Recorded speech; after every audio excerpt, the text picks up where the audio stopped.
Karena akan ada diskusi-diskusi seru selanjutnya, jangan lupa like dan tekan tombol subscribe. Alhamdulillahirrabbilalamin wabihi nasta'in wa ala umuri dunya wadin wa ala alihi wa sahbihi ajmain amma ba'du.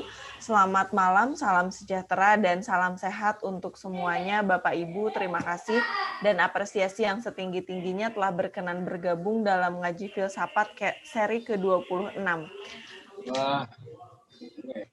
Hari ini Kamis 14 Januari 2021. Kita mulai dengan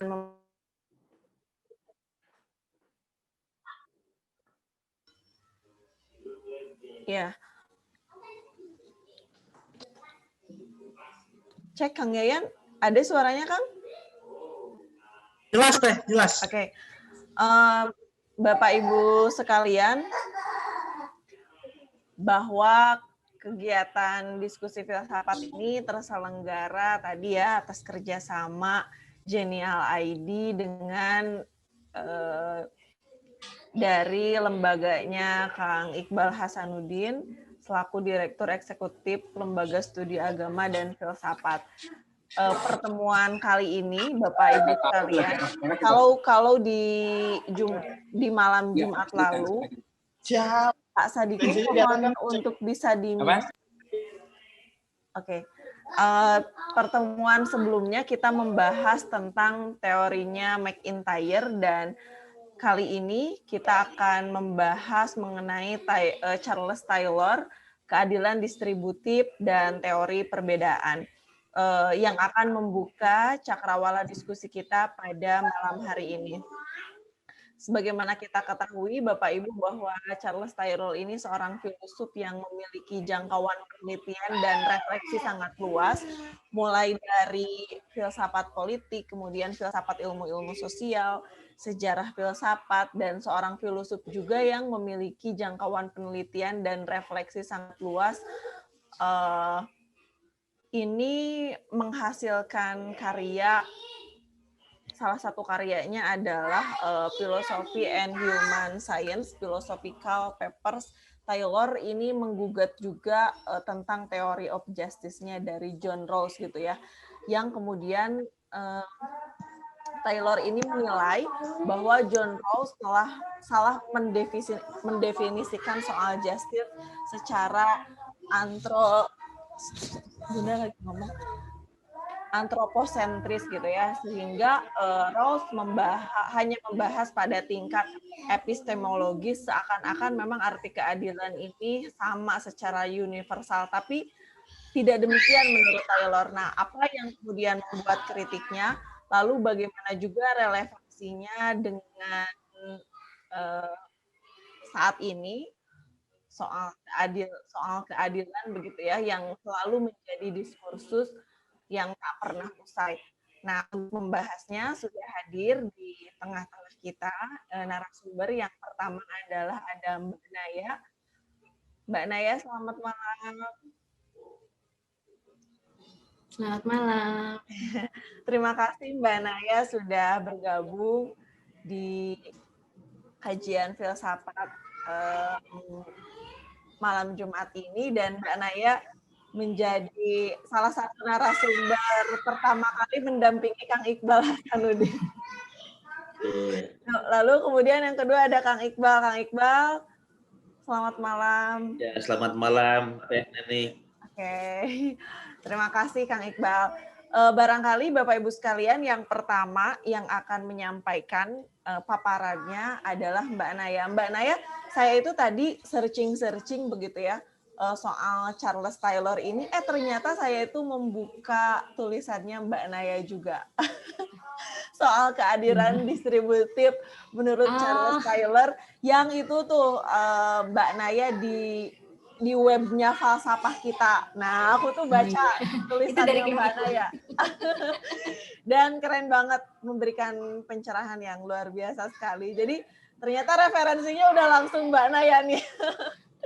Baik, Mbak Naya dipersilahkan untuk menyampaikan paparannya. Kita mungkin nanti diskusi setelah itu, Mbak Naya menyampaikan, lalu kemudian Kang Iqbal, lalu kita diskusi. Dipersilahkan, Mbak. Ya, terima kasih. Selamat malam Bapak Ibu semua. Selamat malam juga Kang Iqbal khususnya yang sudah ikut menyemplungkan saya ke sini. Sebenarnya saya belum pede nih, belum pede. Soalnya baru lulus. Baru lulus terus kebetulan saya juga dunianya memang tadinya bukan filsafat ya. Jadi sebenarnya saya masih banyak belajar. Jadi nanti saya juga mau namanya minta masukan juga gitu. Mungkin juga saya ada yang salah baca atau bagaimana, mungkin Bapak Ibu semua di sini bisa mempertajam saya gitu ya. Terus saya juga sebenarnya apa namanya, jujur kurang siap malam ini karena beberapa hari yang lalu saya sakit gitu. Jadi saya belum sempat membuat presentasi yang proper gitu untuk dibagikan dalam bentuk presentasi PowerPoint. Jadi mungkin nanti saya nggak banyak berbeda dari yang mungkin Mbak Neni baca ya di apa namanya, di paper yang sempat Mbak Neni baca itu. Jadi yang akan saya sampaikan kurang lebih sama dengan yang ada di paper itu gitu. Tapi ya mudah-mudahan ada tambahan sedikit-sedikit gitu ya, nanti mungkin akan disempurnakan atau diperbaiki sama Kang Iqbal di bagian kedua ya gitu. Ya saya langsung coba share screen aja dulu ya. Jadi gini, nanti yang saya akan tunjukkan itu memang paper saya dalam bahasa Inggris yang tadinya kan saya masukkan ke jurnal. Jurnal karena saya dulu latar belakangnya ilmu hubungan internasional. Jadi saya sempat mau masukkan ke artikel ke jurnal hubungan internasional gitu. Jadi masih ada nanti sedikit-sedikit bahasa hubungan internasionalnya, tapi ya itu hanya sedikit aja sih, nggak mengganggu pembahasan secara filsafatnya gitu ya. Mohon maaf ini bentuknya jadi Word yang disampaikan, tapi mudah-mudahan nanti saya bisa susulkan ya Mbak Neni setelah ini gitu, karena masih sakit kemarin jadi nggak sempat bikin presentasinya.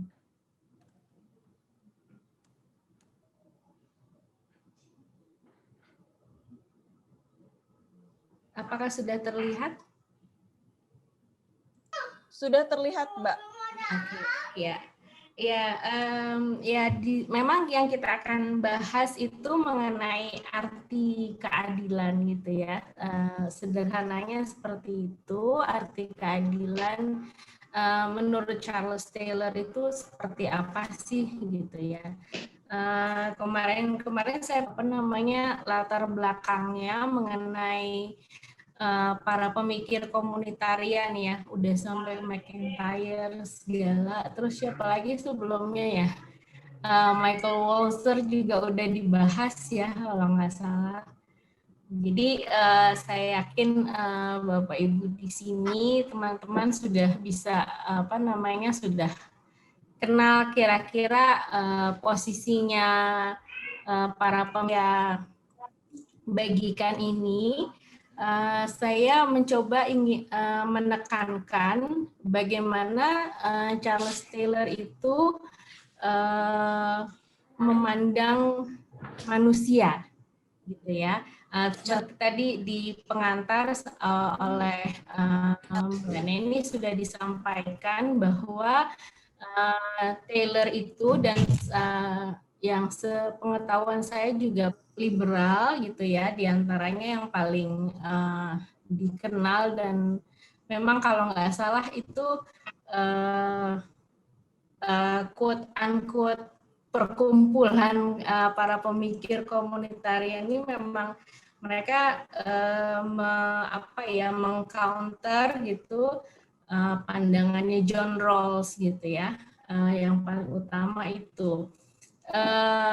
Mengcounter cara pandang para pemikir liberal ini dengan tokohnya John Rawls ini, bagaimana sih mereka melihat manusia gitu ya.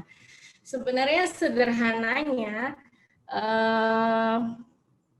karena nanti akan banyak dibahas di bagian berikutnya, itu memang manusia kalau menurut didefinisikan oleh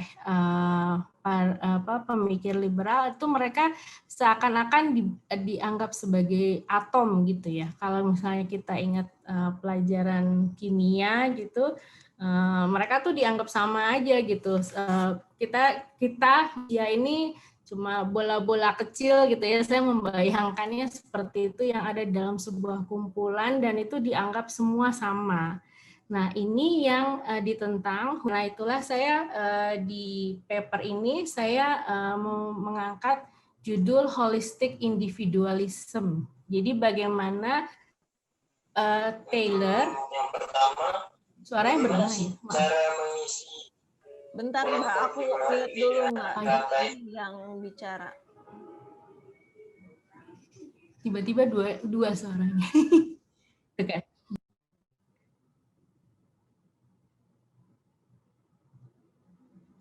Sudah bisa? Silakan Mbak Naya, Oke. sudah? Ya, oke, ya, baik. Iya, jadi pada dasarnya Charles Taylor itu memang tetap melihat manusia itu memang individu-individu, tapi dia menentang pandangan bahwa manusia itu dilihat hanya sebagai atom-atom yang sama. Dia maunya gitu ya, dia mengajukan pemikiran bahwa manusia itu harusnya dilihat secara holistik gitu. Nah, ini adalah alternatif yang lebih baik menurut Charles Taylor untuk memandang manusia, dan kemudian ini akan berpengaruh bagaimana kita melihat keadilan yang sebaiknya buat manusia itu seperti apa gitu. Jadi intinya kalau misalnya kita melihat manusia hanya sebagai atom-atom menurut Taylor itu tidak akan menghadirkan keadilan yang lebih mendalam gitu ya bagi manusia. Nah, ya seperti yang tadi juga disampaikan oleh Mbak Neni, memang bahan acuannya itu adalah bukunya Taylor yang judulnya Philosophy and the Human Sciences. Itu adalah philosophical papers volume kedua yang dibuat dia. Yang volume pertamanya itu lebih ke arah natural science. Kalau yang di volume kedua ini dia lebih banyak mengangkat kritik-kritik dia terhadap pemikir liberal untuk social sciences gitu ya. Nah, di buku ini dia bicara tentang keadilan itu khusus di chapter yang judulnya The Nature and the Scope of Distributive Justice. Oke, nah kita lihat di sini tadi saya sudah angkat latar belakangnya sedikit gitu. Nah, menurut Taylor, justice itu harus dilihat sebagai virtue itu apa ya? Nilai ya Kang, atau apa ya Kang Iqbal mungkin bisa membantu Keutamaan ya. Kenapa? Oh ya, sorry ya. Keutamaan yang dicari secara bersama oleh masyarakat. Jadi karena kalau pandangan liberal itu kan menganggap semua masyarakat sama gitu ya. Padahal kalau menurut Taylor dan pemikir komunitarian lainnya itu beda gitu. Jadi harus dilihat juga justice-nya itu berdasarkan pemikiran komunitas apa gitu ya, atau masyarakat apa gitu. Jadi nggak bisa langsung misalnya kalau 2+3 kalau misalnya di satu masyarakat dibagi dua kue misalnya gitu ya, semua orang dapat 2 kue, nggak berarti itu akan sama pengertiannya buat masyarakat di tempat lain gitu. Jadi memang harus dilihat itu sebagai keadilan itu harus dipahami sebagai sebuah keutamaan yang dicari oleh satu masyarakat itu sendiri gitu, yang didefinisikan oleh masyarakat itu sendiri gitu ya. Nah, menurut dia karena Rawls itu memang menganggap semuanya sama. Menurut Taylor, pengertian justice yang dari Rawls itu unhistorical and unsocial gitu. Jadi dia nggak melihat secara latar belakang atau kondisi sosial, tatanan sosial yang ada di dalam sebuah masyarakat gitu. Jadi memang itu menurut dia perlu dikritik agar distribusi keadilan keadilan distributif yang memang mau diusahakan dalam suatu masyarakat itu bisa diwujudkan dengan lebih baik gitu.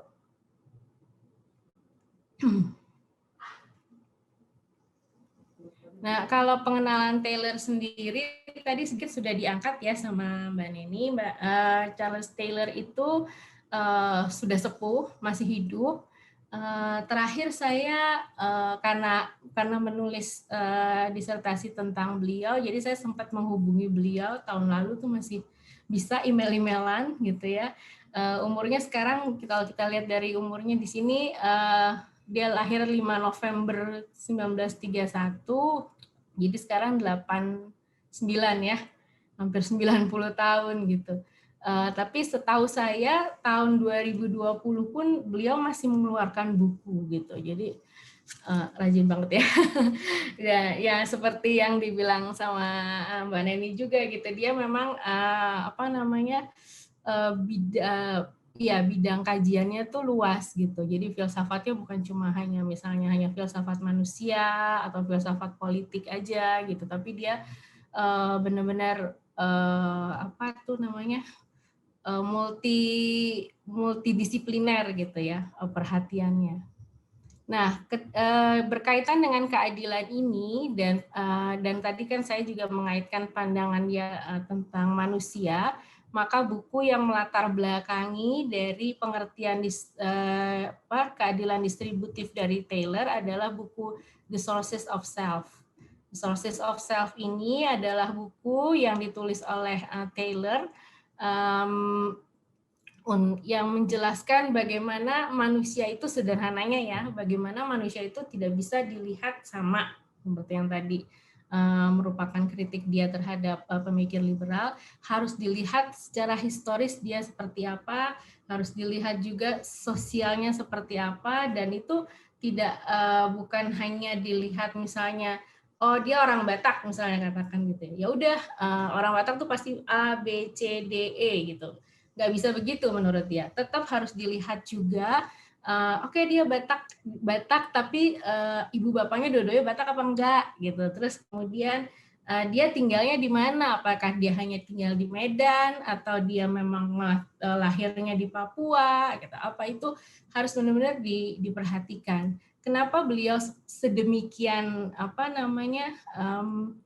detail ya? Karena sebenarnya nggak ada di sini, tapi saya cerita sedikit aja. Karena Taylor itu pada dasarnya juga orang yang berasal dari latar belakang yang berbeda-beda gitu. Jadi nanti mungkin lebih didalami di paparannya Iqbal ya, dia itu begitu detail gitu untuk mengangkat isu perbedaan gitu ya.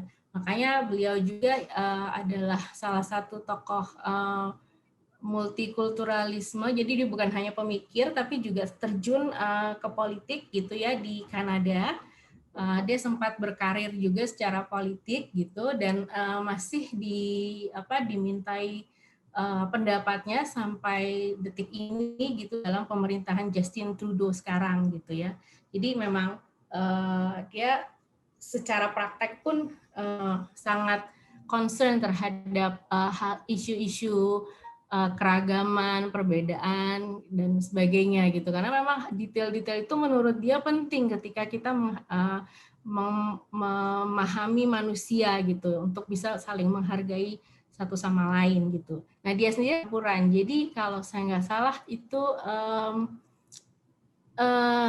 ibunya itu keturunan berbahasa Prancis, orang Kanada dua-duanya, tapi yang satu keturunan Inggris, yang satu saya nggak tahu, lupa. Yang jelas ibunya Katolik gitu dan bapaknya Protestan gitu. Jadi dan mereka dididik secara Katolik, tapi juga mengenal budaya Protestan gitu. Jadi sehingga dia sendiri juga menganggap yang sifatnya beragam begitu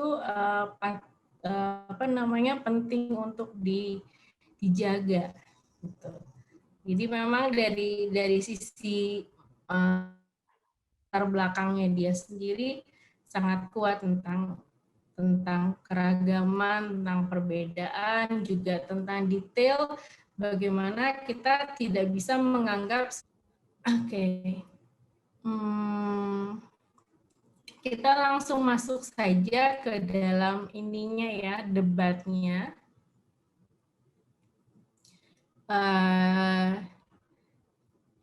Saya langsung bacakan sedikit langsung aja dari sini ya. Jadi secara fundamental itu secara mendasar Taylor itu tidak setuju dengan posisi liberalnya mereka. Mungkin ini udah ya sama Kang Iqbal ya, kalau John Rawls udah ya Kang ya? Di sini udah ya? John Rawls udah ya? Sudah dibahas ya. Udah ya Kang? Oh iya, jadi udah berarti Bapak Ibu teman-teman semua udah tahu ya posisi liberal itu seperti apa, dan itu yang Taylor menurut dia posisi mereka itu lemah karena mereka memakai asumsi atau pandangan tentang manusia itu sebagai atomic individualism ini. Individualisme yang sifatnya atom. Jadi dilihatnya sebagai atom, tadi saya sudah angkatnya beberapa kali. Tentang manusia bisa ada hal-hal yang sama yang bisa berlaku gitu ya secara universal, misalnya bahwa kita harus saling menghormati, terus tidak boleh membunuh misalnya begitu ya. Kayaknya semua masyarakat di dunia ini juga nggak ada yang setuju kayaknya gitu ya pembunuhan. Kalaupun terjadi pembunuhan misalnya, karena pasti ada prasyaratnya gitu, sampai hal-hal yang seperti yang itu yang sifatnya universal itu Taylor terima gitu ya. Tapi dia juga melihat bahwa ada posisi-posisi tertentu atau latar belakang pemikiran tertentu, pandangan tertentu yang akan membuat orang bersikap berbeda. Contohnya yang tadi misalnya pembunuhan gitu ya.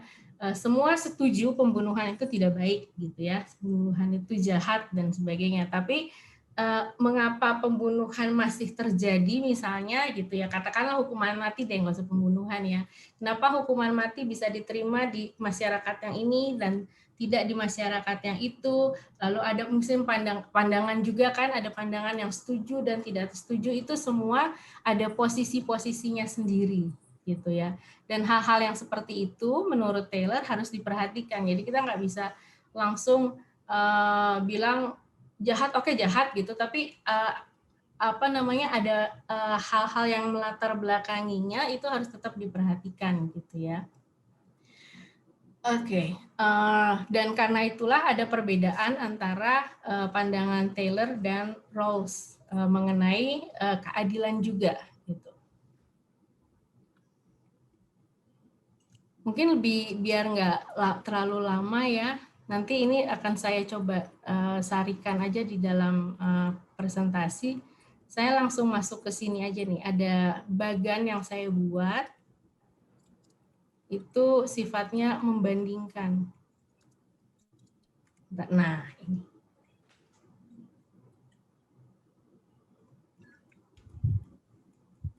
Kelihatan ya? Bagannya kelihatan kan? Kelihatan, Mbak, kelihatan. Ya, oke. Jadi ini kita langsung aja, John Rawls kita lihat sebagai wakil dari pemikir liberal. Terus kalau Charles Taylor itu memang ya posisi dia adalah posisi komunitarian gitu ya. Walaupun dia sendiri katanya nggak mengaku pemikir komunitarian gitu ya. Dia bilangnya secara tegas saya memang mengkritik liberal gitu, tapi saya nggak komunitarian. Dan kalau memang kita baca buku-bukunya gitu ya, pemikiran-pemikirannya sebenarnya memang dia tidak melulu menyerang liberal gitu. Ada posisi-posisi liberal yang dia terima gitu ya, seperti hak asasi manusia itu dia terima gitu ya. Bahkan kadang dia bisa lebih karena dia sangat memperhatikan detail gitu ya. Dia bisa menerima sampai ke hal-hal yang mungkin secara umum nggak diterima, tapi orang lain tapi dia bisa terima gitu. Contohnya kalau saya nggak salah mengenai LGBT ya, itu dia bisa memahaminya gitu, tapi ini berkaitan dengan gereja ya, karena dia adalah seorang pemikir dengan latar belakang agama Katolik dan dia praktek ya, maksudnya menjalani kehidupan sebagai seorang Katolik gitu. Jadi dia lebih terbuka untuk hal itu gitu. Jadi dia memang ada hal yang kayak seperti tadi saya katakan, ada yang universal yang dia terima, dan itu memang umumnya nilai-nilai yang didapat dari pemikiran-pemikiran liberal gitu. Tetapi tetap penekanan dia adalah detailnya itu gitu ya. Mengapa misalnya HAM pelaksanaannya beda di Indonesia dengan di negara Barat misalnya, itu tetap harus diperhatikan gitu. Menurut dia nggak bisa langsung tancap gas gitu ya. Misalnya di sini di Amerika boleh apa, di sini nggak boleh gitu, nggak bisa langsung tancap gas terus diadili sebagai penjahat HAM gitu. Nggak selalu seperti itu gitu. Oke, balik lagi ke sini. Jadi asumsi atau pandangan terhadap manusianya tuh berbeda. Ini jelas tadi kayaknya dari gambaran mudah-mudahan udah bisa jelas atomic individualism itu seperti apa gitu ya. Manusia dianggap sama gitu. Sederhananya ketika saya membaca bukunya Charles Taylor, dan kalau nggak salah ingat memang dia memberikan contohnya demikian. Jadi orang tuh seperti cuma kode aja gitu. Misalnya kalau anak sekolah gitu ya, nggak penting namanya siapa, yang penting kita tahu dia adalah anak kelas 2 nomor urut 12. Kan kalau anak kelas di tiap kelas biasanya ada ya murid nomor 1 siapa, urutan A dari yang awalan namanya A sampai Z gitu. Nah, asal udah tahu ya murid nomor kelas 2A nomor 12 maju gitu. Nggak perlu tahu gitu itu sebenarnya namanya Iqbal Hasanuddin atau bukan gitu, nggak penting gitu. Nah, itu gambaran kurang lebih tentang atomic individualism gitu. Sedangkan kalau Charles Taylor, misalnya nih, tadi contohnya, maaf ya Kang Iqbal, saya pakai jadi contoh. Saya tadi yang nomor 2, anak kelas 2A nomor 12 itu adalah namanya Iqbal Hasanuddin. Oke, tapi sebagai seorang guru, misalnya gitu ya, kita harus tahu Iqbal Hasanuddin itu latar belakangnya apa, terus bagaimana cara kemampuan dia belajar, terus dia tipe belajarnya seperti apa, itu penting gitu. Kalau di dalam konsep manusia menurut Charles Taylor itu penting. Gitu. Jadi nggak bisa dianggap sama. Nah, sekarang arti dari keadilan distributif. Kalau John Rawls, it is distributive in nature because, jadi sama-sama dua-duanya melihat bahwa secara naturally gitu ya, pada dasarnya distributif itu memang keadilan itu sifatnya memang distributif, tapi because-nya itu beda gitu ya, karena alasannya beda. Kalau di John Rawls, it is distributive in nature because people become a member of society as an atomic individualism who surrenders some parts of his sovereignty to preserve his rights. Jadi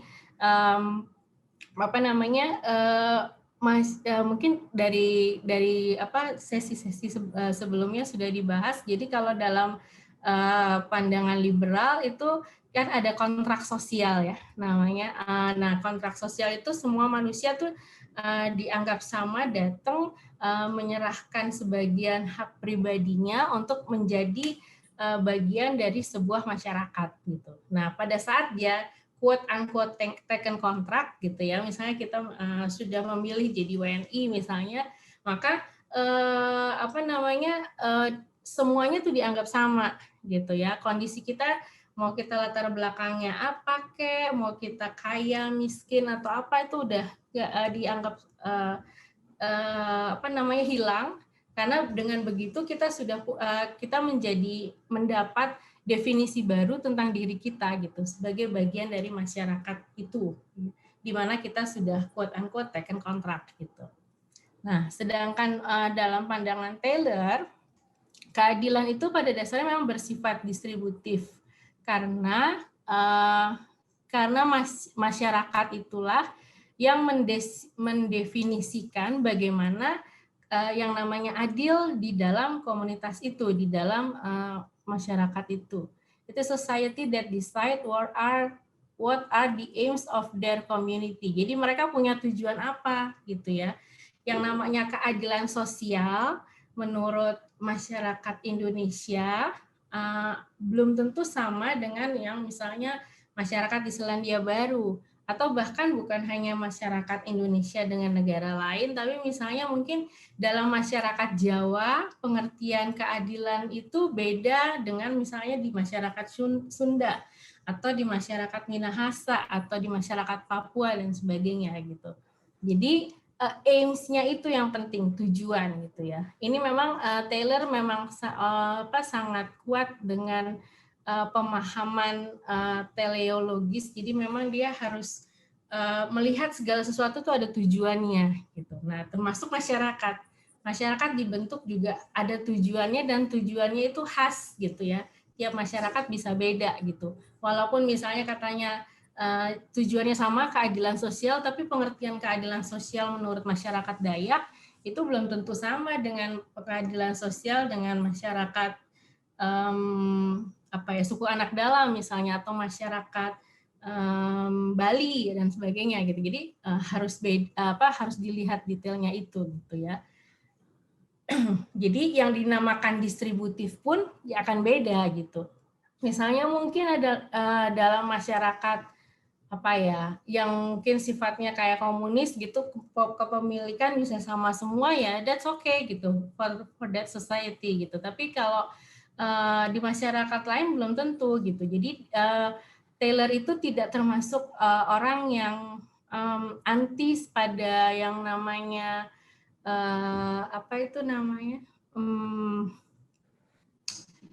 struktur dalam masyarakat ya. Jadi dia nggak anti misalnya ada raja, ada orang-orang yang misalnya punya hak-hak atau kedudukan tertentu gitu. Tapi dia tetap melihat bahwa orang-orang itu harus bersikap adil terhadap gitu. Jadi dia nggak mengharuskan bahwa semua orang sama gitu ya, uangnya atau tanahnya atau apa gitu. Tapi harus ada keadilan di antara mereka gitu ya. Dan keadilannya itu nggak selalu harus dalam bentuknya hitungan gitu, atau angka, atau yang sifatnya material gitu. Bisa saja misalnya yang kaya gitu ya, dia menjaga yang tidak sekaya dia gitu, atau yang miskin misalnya. Itu dia bisa menerima hal seperti itu gitu ya. Beda dengan yang dia dari apa yang saya pahami lewat pandangan Taylor, dia melihat pemikiran liberal itu semuanya lebih hitung-hitungan gitu. Hitungannya harus adil, angkanya harus adil, distributifnya beda artinya. Lalu bagaimana kondisi dari distributive justice nature-nya itu seperti apa, kondisi alamiahnya seperti apa? Kalau menurut pandangan liberal dari John Rawls, yang ini memang bagaimana Rawls dipandang ini berdasarkan Taylor ya, yang saya angkat, bukan yang Rawls-nya bilang sendiri seperti apa gitu. Saya nggak mengangkat itu, nilai dari pandangan. Menurut Taylor itu create justice for every single person who is the member of community. Jadi manusia itu benar-benar dilihat sebagai satu manusia, gitu ya. Nah, kalau Taylor menganggap distributive justice itu nature-nya harusnya adalah create justice for dan gitu ya, satu kesatuan yang saling melengkapi gitu ya, kayak tadi seperti yang saya angkat sebelumnya. Bisa jadi nggak semua sama kuatnya dalam sebuah masyarakat. Itu buat Taylor oke, gitu ya. Sementara kalau menurut sama semua gitu.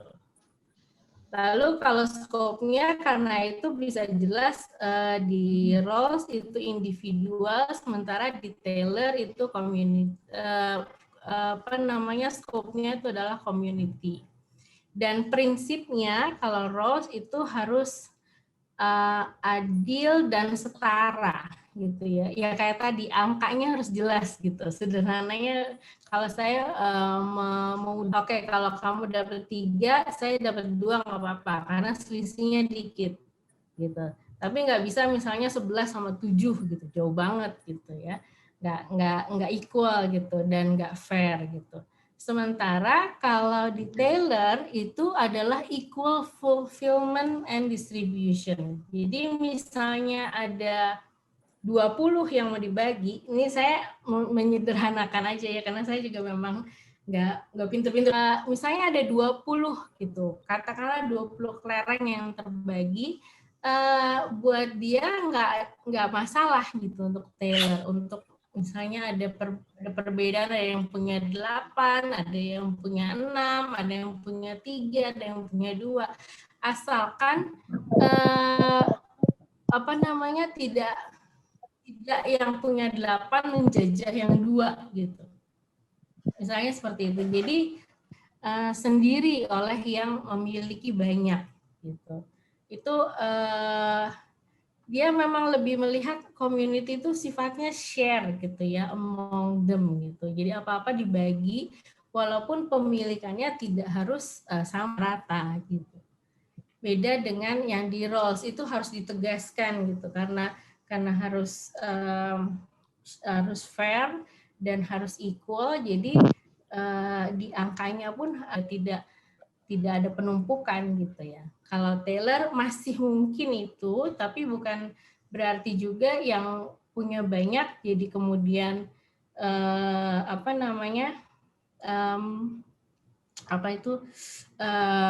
jadi menguasai gitu ya. Dia memang sangat menekankan tanggung jawab sosial dan moral itu. Kalau dari yang saya pernah baca adalah sebuah komunitas dalam sebuah masyarakat itu harus punya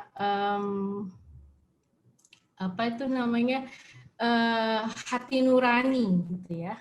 Dia punya pertimbangan hati nurani yang membuat dia bisa bersikap adil terhadap orang lain. Peran yang sifatnya transenden gitu ya, transendental dan liberal seperti pemikiran Rawls. Kemudian posisi asali ya, posisi asali itu kalau di Rawls mungkin Bapak Ibu kemarin sudah dapat dari Kang Iqbal, state of nature in which people are covered by veil of ignorance. Jadi mereka memang nggak tahu apa-apa gitu ya, posisi asalinya gitu. Tapi kalau Taylor dia nggak bisa posisi bagian dari sebuah komunitas.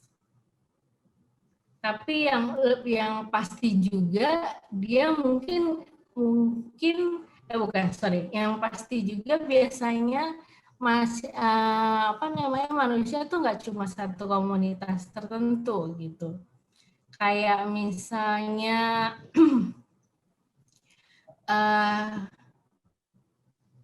contohnya apa ya, NTT gitu, tidak berarti bahwa opa saya, karena kalau ayah saya itu udah gabungan dari Rote dan Sabu, karena oma saya dari Pulau Sabu, opa saya dari Rote. Nah, tapi kalau opa saya itu benar-benar orang Rote. Nah, ngomong suaranya jadi dua ya. Nah, ya udah saya lanjut aja ya. Nanti mungkin hilang sendiri kali. Nah, jadi walaupun memang sama-sama latar belakangnya orang Rote, tapi biar bagaimana keluarganya kan beda, gitu ya. Jadi pasti itu sudah berasal dari dua komunitas yang berbeda karena berasal dari dua keluarga yang berbeda. Berasal dari dua keluarga yang berbeda. Semua manusia kan pasti begitu, gitu kan ya. Nah, itu penting dalam pemikiran Taylor, tapi hal itu di-ignore gitu ya, dianggap tidak ada, dianggap sama pada pemikiran liberal gitu. Jadi distribusi itu juga berdampak pada pemikiran keadilannya gitu. Kalau misalnya katakanlah adil untuk manusia dengan latar belakang yang beda sedikit aja gitu, bisa jadi pemahaman dia atau apa yang dia rasa sebagai adil itu akan berbeda gitu ya. Lalu nature of good.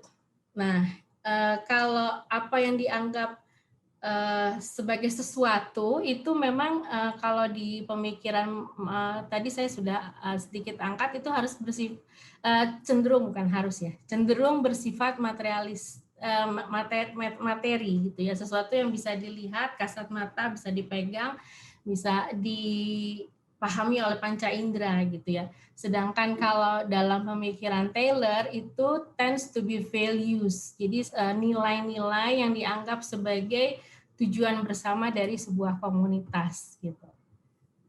Jadi dia memang lebih ke arah yang sifatnya bukan sesuatu yang harus yang kasat mata gitu, tapi yang bisa dipahami, diterima gitu ya, yang membuat bahagia gitu dari sebuah komunitas. Dan tentang sovereignty of good sendiri, kalau menurut John Rawls itu ada di dalam good itu sendiri gitu ya. Jadi orang kalau misalnya punya sesuatu ya dia harus bisa mempertahankan itu gitu ya.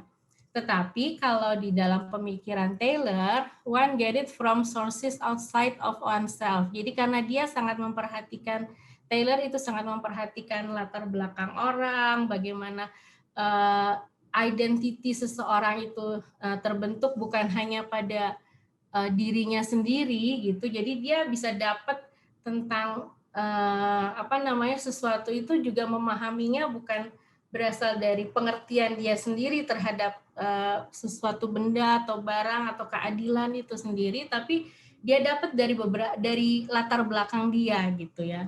Pengertian dia tentang adil itu sangat terpengaruh dengan apa yang mempengaruhi dirinya dari luar gitu, bukan hanya dari yang dia pahami secara logis gitu, yang menurut pemikiran dia adil begini gitu, itu bukan sesuatu yang berdiri sendiri sebenarnya, tapi sudah berdasarkan pandangan-pandangan lain yang sebenarnya membentuk tentang sesuatu, termasuk dalam hal ini tentang keadilan. Nah, ini perbedaan besar yang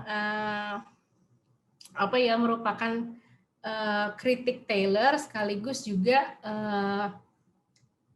poin-poin dari pemikiran dia tentang yang namanya keadilan distributif. Sampai di sini dulu kali ya, mungkin kalau kita bisa diskusi, ya Saya pikir kita bisa diskusikan bareng nanti. Terima kasih. Oke Mbak Naya, terima kasih banyak. Paparannya sangat luar biasa sekali. Aku sebenarnya enak banget Mbak Naya lagi menikmati pemaparannya dari Mbak Naya. Tadi Mbak Naya sudah banyak menyampaikan ya. Mbak Naya, Michael Walzer, Michael Sandel gitu ya, oleh Kang Iqbal. Kalau Kang Iqbal menyebutnya John Rawls dan para komentatornya. Dan tadi Mbak Naya sudah menyampaikan bahwa Taylor berpendapat bahwa manusia itu tidak dapat dilihat secara atomistik, gitu ya, melainkan individual holistik atau unhistorical. Argumen utama Rawls ini bahwa kesalahan utama dan dasar dari liberalisme adalah penyebab kedua prinsip tersebut menjadi abstrak, ahistoris, dan utopia. Dan Taylor menjabarkan bahwa ketika bicara soal keadilan atau justice, sesungguhnya kita sedang membicarakan martabat manusia dan karena itu berkaitan dengan juga moralitas. Taylor ingin menunjukkan yang mengakui perbedaan lebih dekat pada idealisme kebebasan, kesetaraan, dan individualis. Dan selanjutnya, pemaparan akan disampaikan oleh Kang Iqbal. Mungkin Kang Iqbal bisa, tadi sudah dijelaskan ya sama Mbak Naya, bagaimana perbedaan antara John Rawls dengan Taylor. Bagaimana orang bisa hidup bersama dan sebuah rezim demokrasi dengan kondisi adil dan setara menurut Taylor, dan bagaimana sikap isu keadilan saat ini di Indonesia menurut Taylor. Dipersilahkan Kang Iqbal. Baik, terima kasih Teh Neni. Terima kasih juga untuk Mbak Naya ya, yang sudah menyampaikan materinya. Saya ingin menambahkan beberapa saja. Yang ada 3 poin yang saya siapkan sebetulnya. Yang pertama, penjelasan Charles Taylor tentang duduk perkara perdebatan antara liberalisme dan komunitarian. Yang kedua tentang keadilan distributif. Dan yang ketiga tentang politik pengakuan. Ya. Saya karena yang kedua sudah dibahas, saya akan sedikit yang pertama dan ketiga. Dan ini suaranya agak sedikit terlambat gitu. Iya Kang, sama tadi juga Neni kayak gitu, dikirain Neni aja. Jadi bergema gitu ya Kang ya, 2 kali ya Kang. Jadi saya ngomong sekarang baru beberapa detik kemudian Iya, muncul. iya sama. Ini juga gini Neni. Gimana dong Oke, saya Kang? coba ya sebisanya. Pak Iqbal mungkin karena Pak Iqbal Charles Taylor Tapi menulis justru sebuah kalau artikel menarik ya. aman Kang. Enggak, ini kalau Kang Iqbal ngomong, Ya. kalau Kang Iqbalnya yang mendengarkan itu lambat. Cuman kalau didengarkan oleh kita sebenarnya nggak ada masalah, Kang. Oh gitu. Kalau didengarkan sebenarnya nggak ada masalah, Kang. Oke, saya coba lanjutkan ya. Ya gitu ya, tadi Mbak Naya gitu nggak?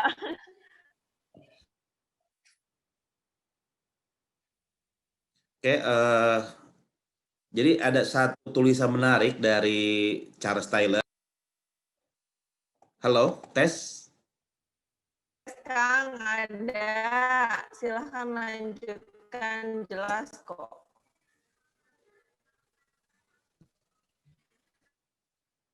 Judul artikelnya adalah Cross Purposes The Liberal Communitarian Debate ya. Itu diterbitkan dalam buku Philosophical tahun 95.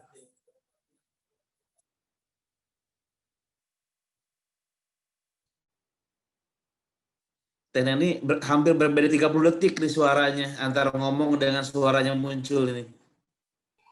Iya, emang gitu, Kang. Tapi kalau didengarkan sama kita tuh jelas, Kang. Jadi nggak apa-apa, dilanjutin aja.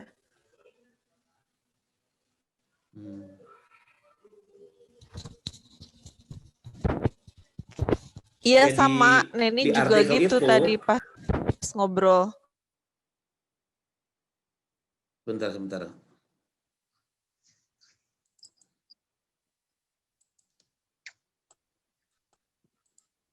Udah.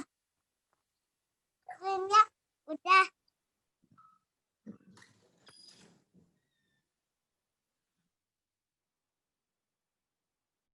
Sebentar ya, Teh Neni, saya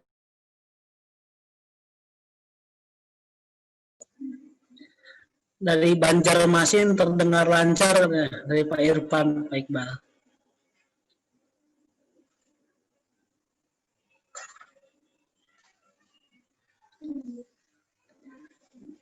Selamat malam, saya nyapa nih Pak Yendra. Malam Pak Yendra. Lanjut aja, terdengar jelas kok.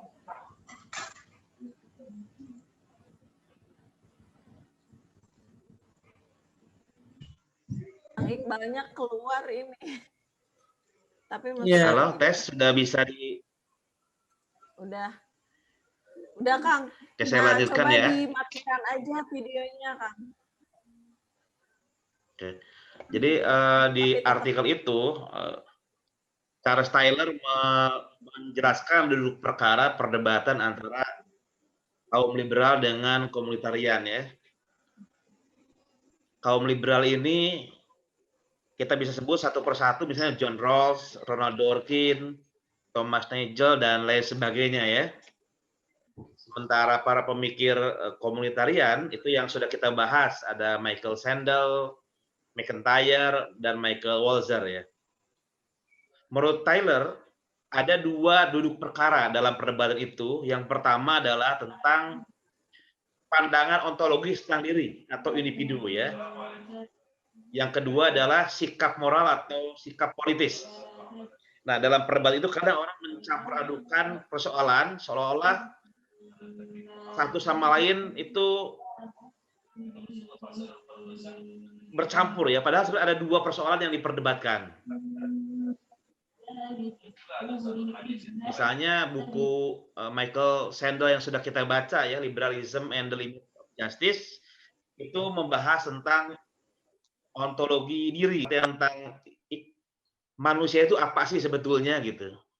Itu yang kemudian menjadi titik beda antara komunitarian dengan kaum liberal ya dalam memahami individu. Misalnya Sandel mengkritik gagasan atomistik ya tentang individu, itu dikritik oleh Sandel. Dan sebetulnya sebetulnya tidak bisa mengandaikan individu yang atomistik demikian ya, karena gagasan tentang keadilan, gagasan tentang masyarakat itu mengandaikan ada satu keterkaitan antara individu yang satu dengan individu yang lain ya, ada masyarakat yang tertata baik dan lain sebagainya gitu. Nah, tapi ada yang kedua yang juga dibahas oleh Charles Taylor adalah tentang sikap politik soalan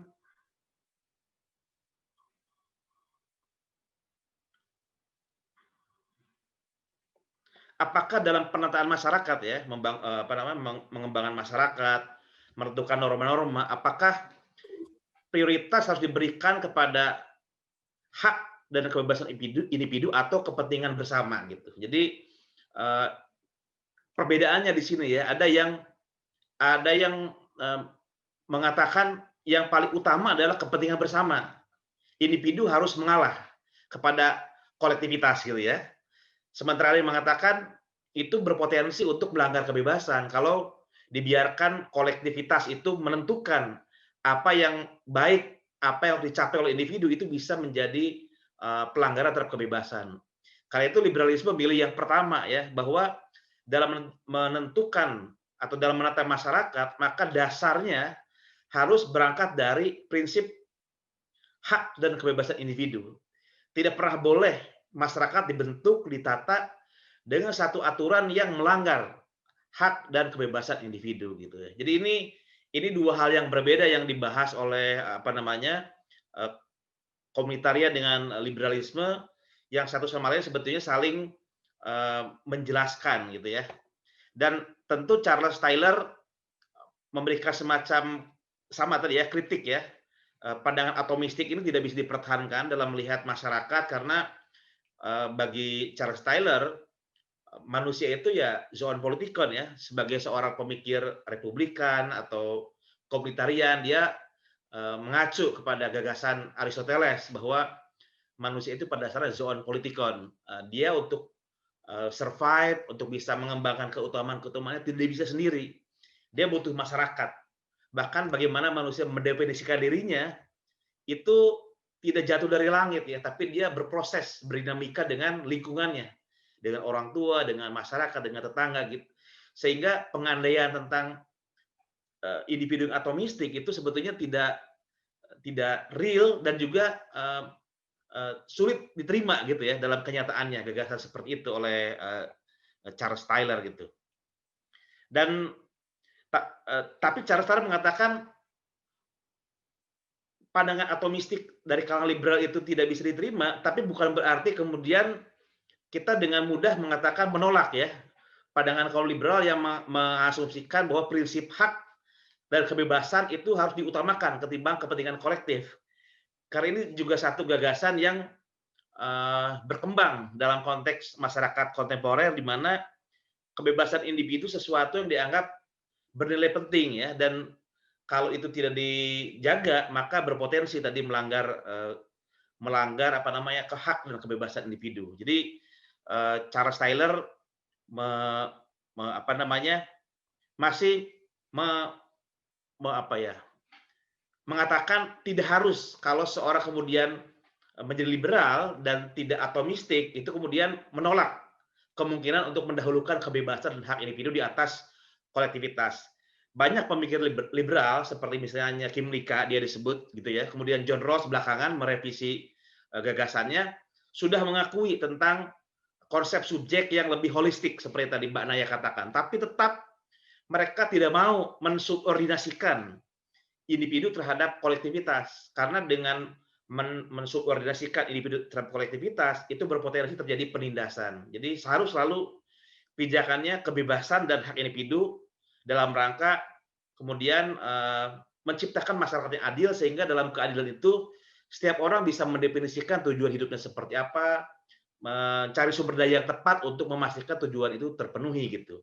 Nah, yang dipersoalkan oleh Charles Taylor adalah kemudian apakah masyarakat yang sedemikian ya, yang dasarnya hanya keadilan gitu ya, justice itu, artinya kalau bagi orang liberal itu kan, justice itu kan bukan nilai ya, bukan the good gitu ya. Kalau the good itu sesuatu nilai substantif seperti welas asih, kesabaran, cinta tanah air, itu sesuatu yang satu nilai yang menjadi dasar acuan hidup, bagaimana hidup yang baik gitu. Sementara justice bagi kaum liberal itu lebih dulu dan punya hierarki yang lebih tinggi ketimbang nilai-nilai yang baik itu, bahkan menjadi semacam hakim untuk menentukan apakah sebuah nilai yang baik boleh hidup atau tidak di dalam masyarakat itu ya. Jadi dalam masyarakat seperti itu, di mana dasarnya semata-mata keadilan dan nilai-nilai terserah pada individu, artinya masyarakat tidak boleh memiliki sebuah nilai tertentu di luar keadilan, karena kalau satu nilai itu diambil sebagai dasar pengaturan masyarakat di luar keadilan, sementara nilai itu kan setiap orang beda-beda gitu ya dalam memahami nilai tujuan hidup gitu, maka akan terjadi semacam ketidakadilan kalau satu nilai tertentu jadikan dasar untuk pengaturan masyarakat. Jadi biarlah masyarakat negara itu netral, yang penting adil, biarkan individu mengejar tujuan hidupnya masing-masing gitu. Nah, pertanyaan Charles Taylor, kalau masalah seperti itu bisa stabil nggak sih gitu ya? Karena untuk bahkan manusia bisa mendukung keadilan, bisa hidup bersama, kalau hanya sekedar didasarkan pada keadilan ya seperti itu, artinya hanya menjaga kebebasan negatif, tidak saling mengganggu gitu. tanpa ada kerjasama, tanpa ada rasa saling memiliki, saling ketergantungan, bukannya itu juga masyarakat itu nggak stabil ya. Kapan saja bisa terjadi konflik, kapan saja bisa chaos gitu ya, karena tidak ada satu nilai bersama yang dianggap bisa menjadi pengikat semua masyarakat. Gitu. Dan di sini kata Charles Taylor, sebenarnya kaum liberal sedikit kurang jujur ya, karena bahkan untuk masyarakat yang dasarnya hanya keadilan saja, paling tidak ada satu nilai di luar keadilan yang dibutuhkan, misalnya patriotisme gitu. Karena kalau sepenuhnya netral, tidak ada patriotisme, cinta tanah air gitu ya, terhadap kolektivitas, hanya sekedar kita didasarkan pada ingin memberikan sebuah masyarakat yang adil, yang bebas, setiap orang silakan mengejar tujuannya masing-masing, maka tidak ada solidaritas yang bisa mempertahankan itu gitu. Makanya dibanding menampilkan kaum liberal dalam pengertian seperti John Rawls itu ya, yang gagasannya kebebasan negatif itu, yang seperti itu, maka Charles Taylor menawarkan satu pandangan lain, liberal lain yang pijakannya lebih pada pandangan republikan ya. Karena republikan itu menekankan pada partisipasi aktif, kemudian keterlibatan, diskursus, komunikasi, sehingga dengan dimensi yang kedua, dimensi republikan itu memberikan satu dimensi solidaritas bagi masyarakat. Kalau hanya yang pertama saja, yang dalam pengertian Rawlsian itu, maka tidak ada jaminan bahwa masyarakat itu akan terjaga stabilitasnya. Tapi dengan memberikan dimensi selain keadilan, ada dimensi tadi, partisipasi, dimensi kehendak umum, kesaling tergantungan, maka masyarakat itu bisa ada semacam pijakan bersama untuk membangun solidaritas. Itu yang pertama ya. Jadi ada kritik terhadap liberalisme dengan memberikan dimensi lain dari gagasan kewargaan untuk memperkuat masyarakat kontemporer. Kalau semata-mata liberal dalam pengertian Rawlsian, Charles Taylor mengkhawatirkan masyarakat seperti itu akan goyah karena tidak ada pengikatnya gitu. Nah, saya loncat ke bagian yang ketiga terkait dengan politik perbedaan ya. Saya loncat. Ini Charles Taylor menulis sebuah artikel yang juga tidak kalah menariknya ya, berjudul The Politics of Recognition. Nah, ini diterbitkan dalam 2 buku. Pertama dalam buku kumpulan tulisan yang diedit oleh Amy Goodman ya, dengan beberapa komentar dari Habermas, Walzer dan lain sebagainya. Tapi kemudian diterbitkan di dalam buku kumpulan tulisan Charles Taylor sendiri ya. Nah, saya membahas artikel ini menarik karena topik ini menjadi semacam titik tolak bagi perkembangan filsafat politik belakangan gitu. Jadi kalau sebelum era Charles Taylor menulis tulisan ini, sebelum Kim Lika dan sebagainya, orang kalau berbicara tentang filsafat politik ya seperti John Rawls itulah, berbicara tentang keadilan distributif ya. Keadilan distributif, atau kalaupun bukan keadilan distributif, sama aliran politik yang lain, marxisme, utilitarianisme yang pada dasarnya berpijak pada gagasan atomistik tentang individu gitu. Nah, tiba-tiba muncul satu gagasan baru, bukan hanya gagasan sebetulnya, tapi juga gerakan politik di dalam masyarakat yang mencoba, yang sepertinya keluar dari asumsi teori politik tentang individu yang atomistik tadi.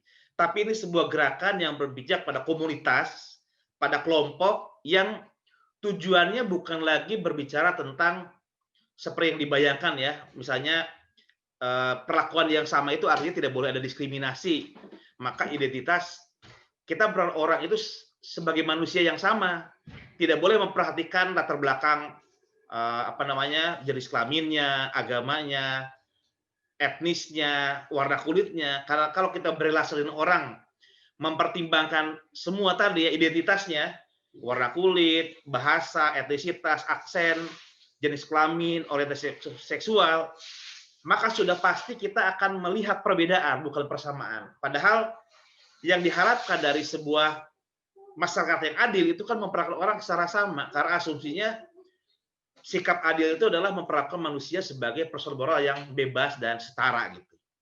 Nah, kata Charles Taylor, sebetulnya itu hanya salah satu interpretasi tentang bagaimana memperlakukan orang secara setara. Itu satu penafsiran yang pijakannya dari gagasan Immanuel Kant ya tentang subjek otonom, subjek transendental, tindakan moral itu dasarnya adalah tadi subjek transendental ya, bukan subjek empiris. Kalau subjek transendental itu artinya semua orang sama karena subjek sebagai realitas nominal ya, realitas rohani, pikiran, ide, kehendak.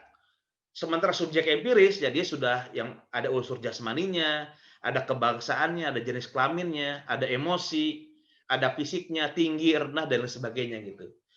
Maka memperlakukan manusia dengan bebas dan setara harus bertolak dari subjek yang transendental itu, subjek rohani, bukan subjek yang empiris yang sudah terikat oleh ruang dan waktu gitu. Nah, masalahnya kata Charles Taylor, niat baik untuk menghargai manusia dengan martabat yang sama, setara itu kenyataannya justru menimbulkan satu praktek politik yang dikotomis ya. Jadi ada kelompok-kelompok tertentu yang kemudian mendapatkan keuntungan-keuntungan di dalam masyarakat itu tidak pernah bisa dikritik karena soal identitas, soal kelompok, soal kebangsaan, soal orientasi seksual, sesuatu yang dianggap bukan isu yang perlu dibicarakan karena itu bagian dari identitas yang harusnya didiamkan, nggak usah dibahas karena kalau kita membahas itu seperti mengembalikan lagi manusia dengan perbedaan-perbedaan yang ingin dihindari oleh gagasan tentang martabat yang sama. Kita harus melakukan sama itu artinya jangan lihat perbedaan, lihat yang samanya sebagai subjek moral yang otonom. Nah, dalam prakteknya terjadi banyak diskriminasi, banyak dominasi, penindasan justru di wilayah-wilayah yang sifatnya tadi identitas ya.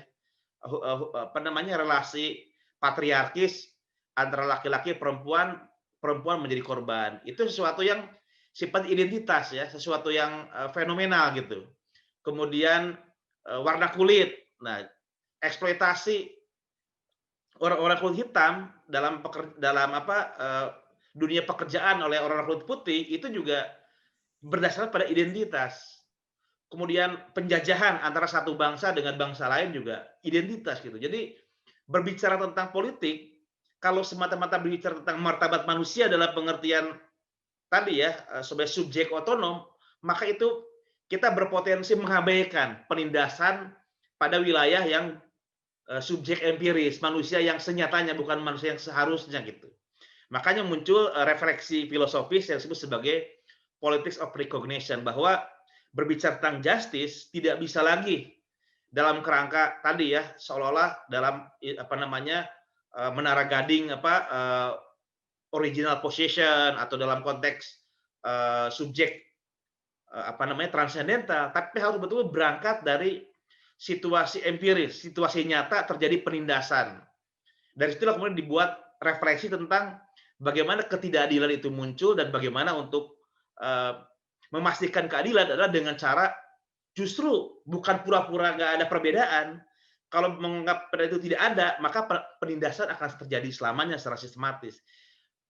Caranya adalah justru dengan memunculkan perbedaan kelas, perbedaan jenis kelamin, orientasi seksual, perbedaan agama, perbedaan warna kulit, dan dominasi yang terjadi berdasarkan identitas itu. Jadi bukan lagi politik persamaan, tapi politik perbedaan.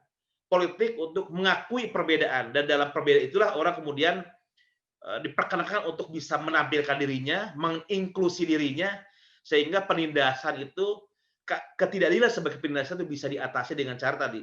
Bahwa dalam ruang publik, orang boleh berpartisipasi, dalam ruang publik, orang boleh menampilkan identitasnya tanpa harus takut mengalami diskriminasi karena berbeda gitu.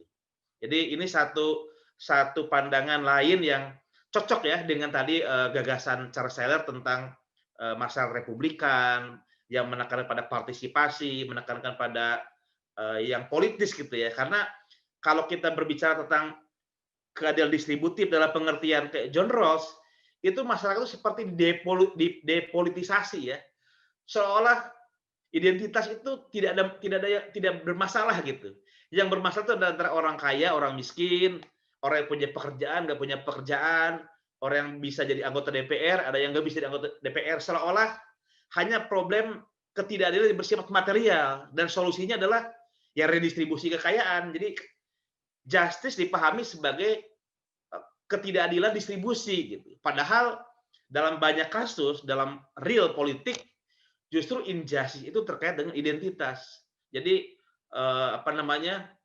bagaimana orang dipinggirkan dari ruang publik, diabaikan dalam kebijakan, justru bukan terkait semata-mata terkait dengan sesuatu yang material ya, tapi justru terkait dengan identitas. Makanya politik rekognisi adalah jalan keluar untuk mengatasi ketidakadilan, bukan pada wilayah tadi ekonomi, tapi dalam wilayah identitas sosio budaya. Itu barangkali Teh Neni ya. Saya jadi agak kurang menjelaskan ini karena khawatir tidak terdengar dengan jelas ininya ya, uraiannya. Terima kasih banyak. Oke, baik Kang Iqbal. Terima kasih sudah menyempurnakan apa yang disampaikan oleh Mbak Naya tadi ya.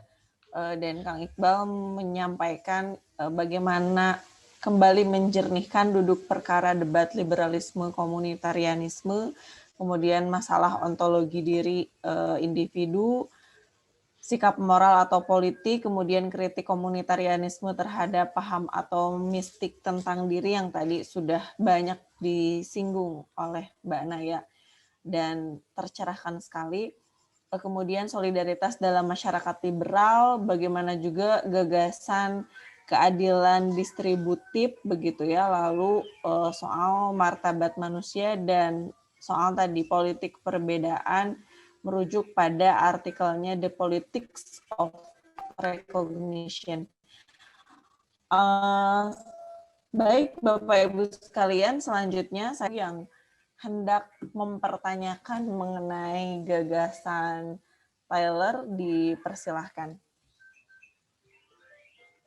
Ini sebetulnya udah banyak yang chat sih ya di kolom, tapi saya mempersilahkan kepada Bapak Ibu yang mau menyampaikan pertanyaannya melalui dialog interaktif, dipersilahkan. Ada nggak? Biasanya ada murid teladan. Itu ada siapa ini ya yang raise hand? Muhammad Solihin. Oh, Pak Muhammad Solihin, siap. Silakan Pak, dibuka saja langsung mute-nya ya. Ya, baik. Assalamualaikum warahmatullahi wabarakatuh. Waalaikumsalam warahmatullahi wabarakatuh. Waalaikumsalam.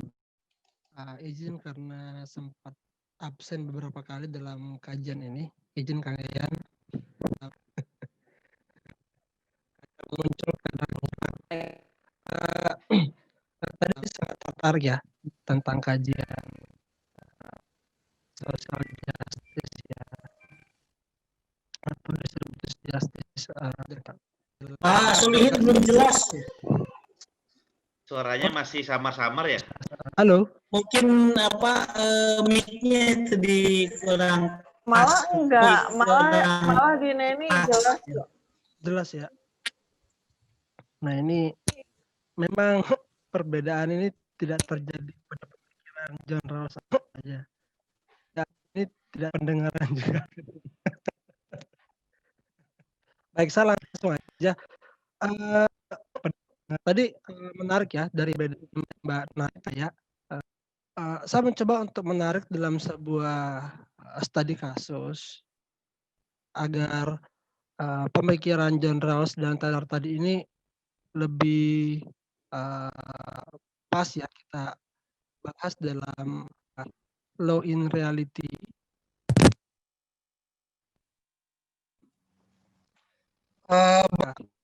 Baru-baru ini kan sempat kita ikut bersama ya fenomena vaksin yang lagi viral. Saya mencoba mengangkat studi kasus ini bagaimana Mbak Naya dan Mas Iqbal melihat terjadinya perbedaan pendapat di kalangan masyarakat jika ditinjau dari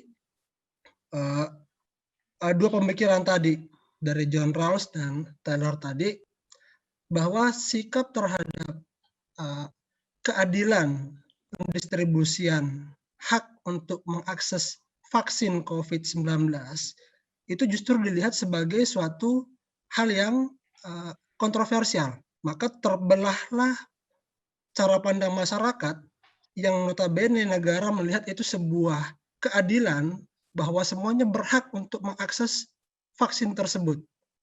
Tapi di sisi lain masyarakat melihat itu bukanlah hak, justru itu menjadi ancaman.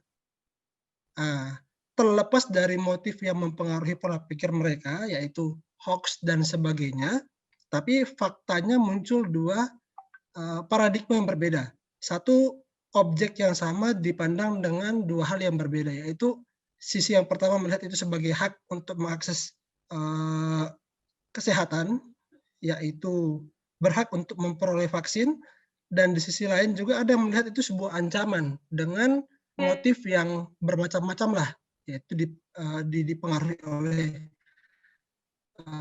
sebaran informasi, hoax, dan sebagainya, atau apalah itu. Inilah fakta. Bahkan sampai statement di DPR terakhir, Mbak Ciptaning pun secara spontan menolak keberadaan vaksin dan terakhir mendapat teguran dari partainya sendiri. Nah, ini relama. Kalau kita melihat dari aspek regulasi sudah sangat jelas bahwa vaksin itu wajib ketika melihat Undang-Undang Kesehatan pasal 9, tidak salah, bahwa semua berkewajiban untuk mengedepankan kesehatan bersama dan keamanan dalam hal kesehatan. Diperkuat lagi dengan peraturan Gubernur DKI dan sangat nyata di depan kita yang terjadi di Republik Indonesia. Satu studi kasus dengan teritori yang berbeda, yaitu Jakarta dan Makassar, di mana Jakarta itu mewajibkan dan bahkan akan menjatuhkan sanksi pidana bagi mereka yang tidak melakukan atau menerima vaksin tersebut, tapi di Makassar sendiri regulasinya justru mengatur berbeda, bahwa tidak ada penjatuhan sanksi pada dua pemikiran tadi. Terima kasih. Assalamualaikum warahmatullahi wabarakatuh.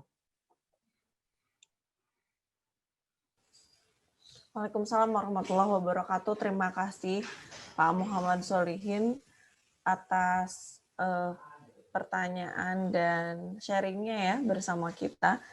Kang Iqbal, mau ditanggapi sama Mbak Naya atau nanti kita akumulasi aja pertanyaannya? Ya boleh sekalian 3 gitu ya. 3 aja ya dulu ya.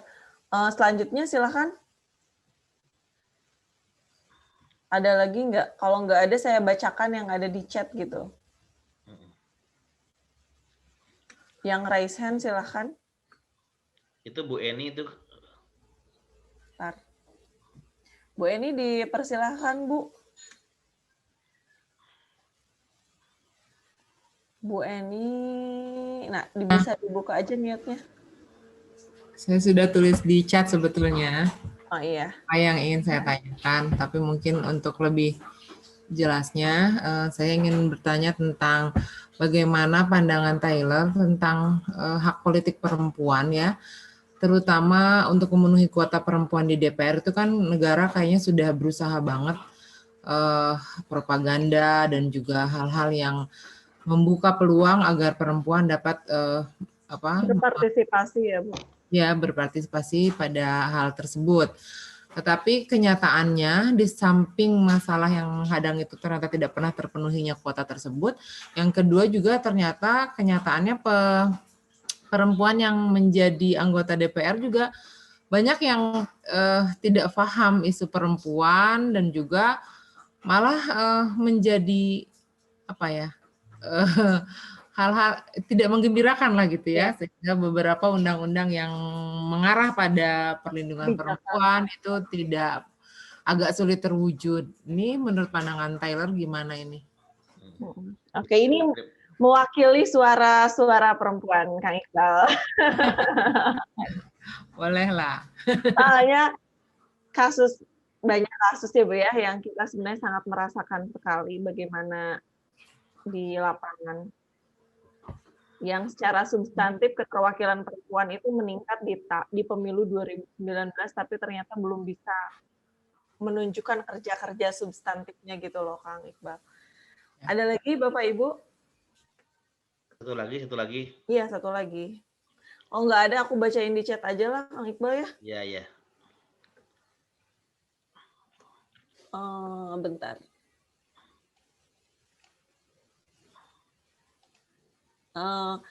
Bertanya mengenai konsep Taylor tentang keadilan manusia dengan lingkungan alam, membangun kesadaran manusia terhadap pentingnya kelestarian alam sebagai bagian terpenting dalam kehidupan manusia. Itu mungkin dari Pak Irfan. Atau sekalian aja 5.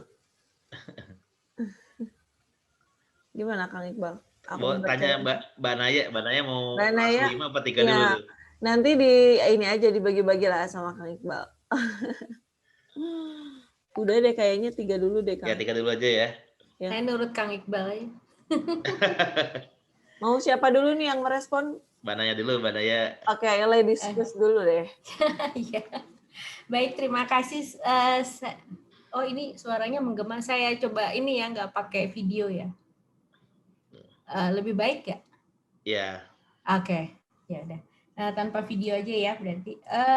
Kalau saya tadi sempat mencatatnya yang 3 ini ya, tentang pandangan perbedaan penjatuhan sanksi di Jakarta dan Makassar terkait vaksin. Itu yang pertama.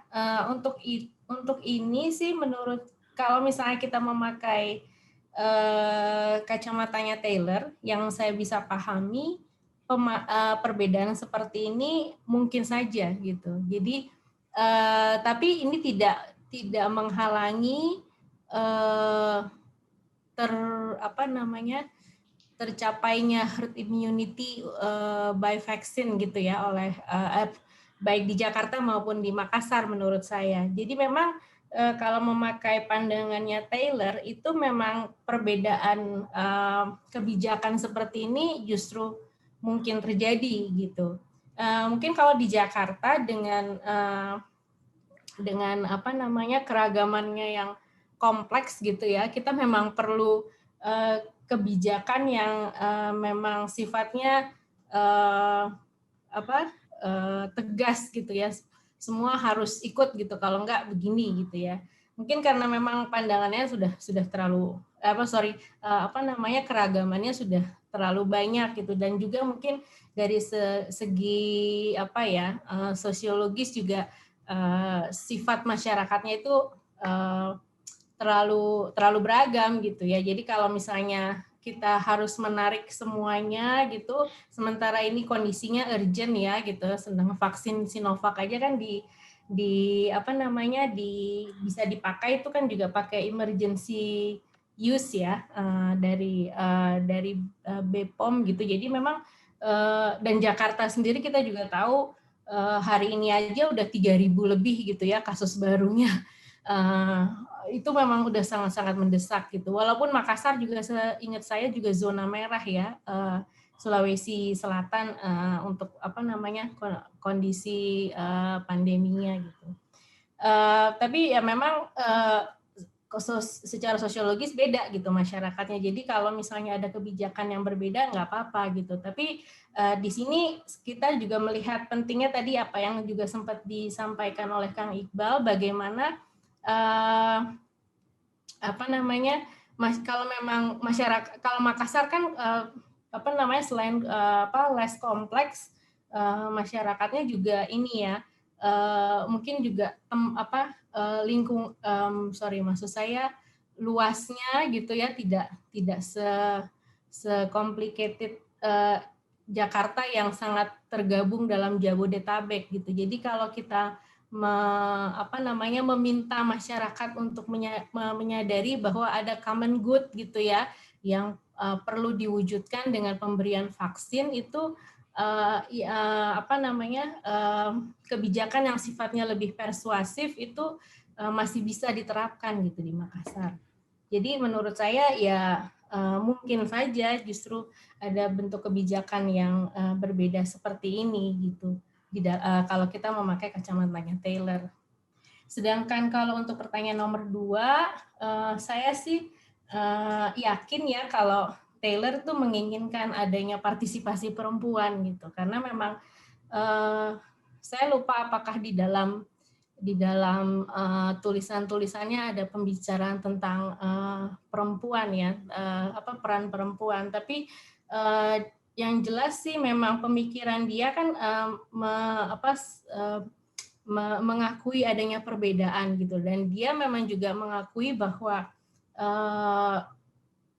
perempuan itu memang bagian dari masyarakat yang memang berpartisipasi aktif gitu. Bahkan dia sendiri juga banyak diilhami oleh filsuf perempuan gitu. Contohnya Iris Murdoch gitu. Jadi dia memang ya nggak ada masalah lah dengan itu gitu ya.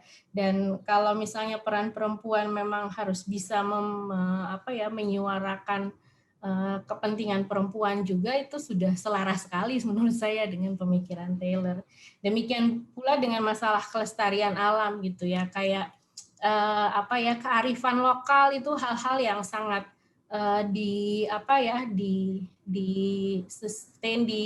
dijaga gitu. Kalau di dalam pemikiran Taylor yang sangat detail, sangat memperhatikan detail, maksud saya dari sebuah masyarakat gitu. Contohnya misalnya tentang kepercayaan aja gitu ya. Di dalam pandangan Taylor gitu, saya kan kebetulan disertasinya memang mengenai sekularisasi yang memang kalau menurut Taylor itu memang sangat khas masyarakat Barat gitu ya.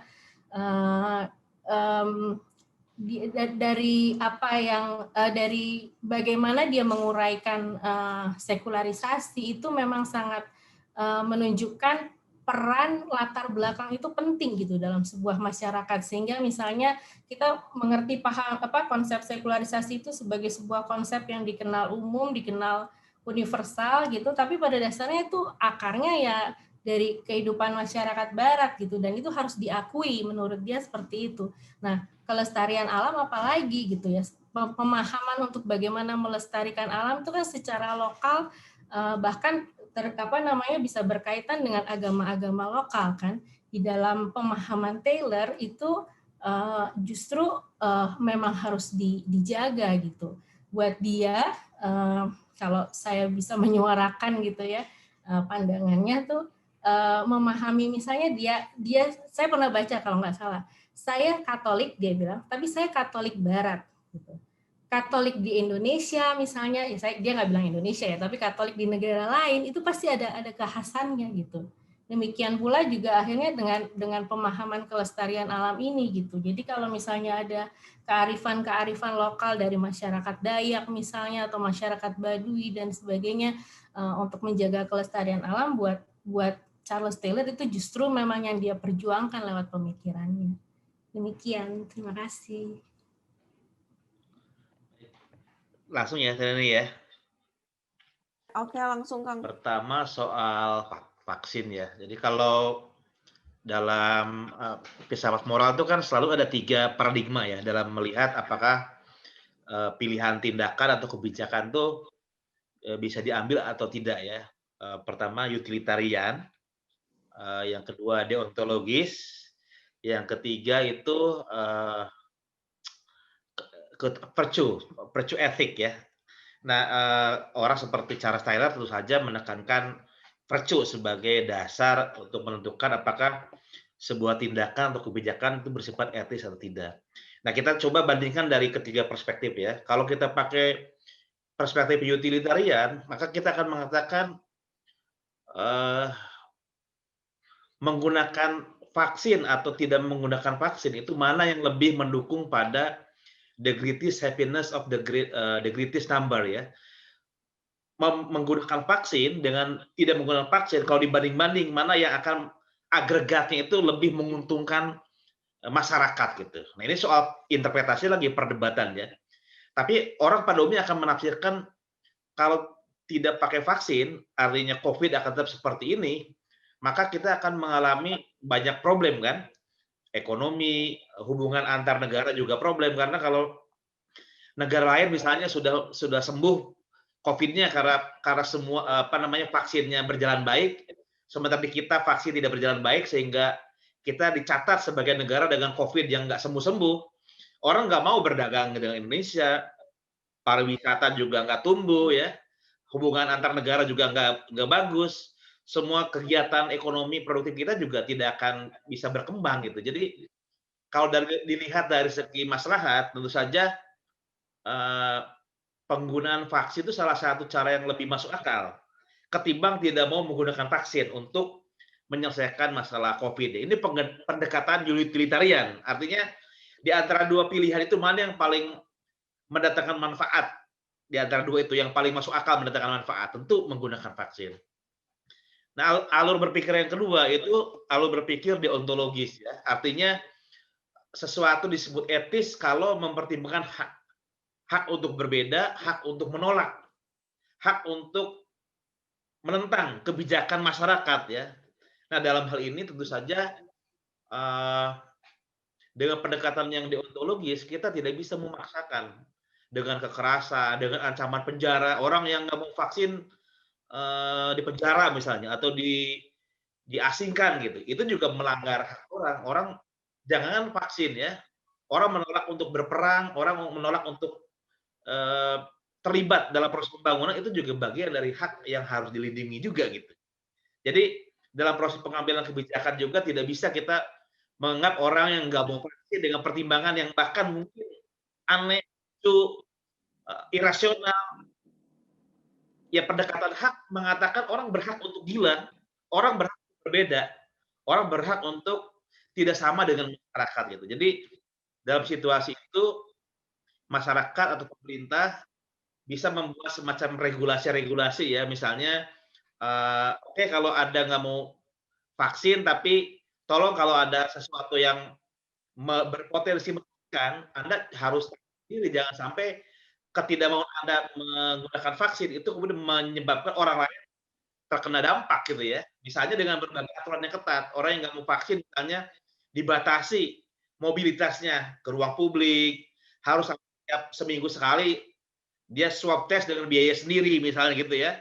Kemana-mana selalu membuktikan bahwa dia tidak terpapar COVID gitu ya. Artinya kalau ada orang yang nggak mau divaksin, itu harus dihargai, tapi dia harus bisa membuktikan kepada masyarakat dengan tidak divaksinnya dia tidak menimbulkan ancaman.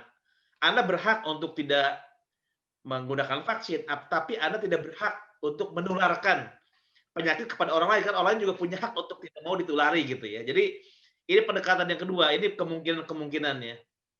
Nah, yang ketiga soal keutamaan, tentu saja